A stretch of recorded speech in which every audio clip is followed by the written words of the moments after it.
1. Throttle idle. 2. Choke not needed.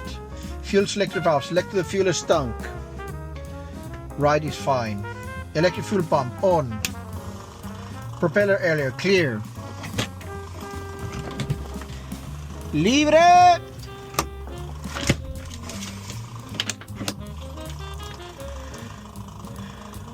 External light as required. Strobe and nav. Ignition key. Start and then check oil pressure rises within 10 seconds.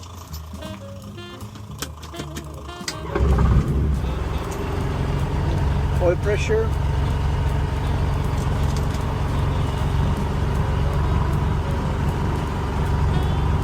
Generator switch on. Voltmeter check. Engine instruments check within limits.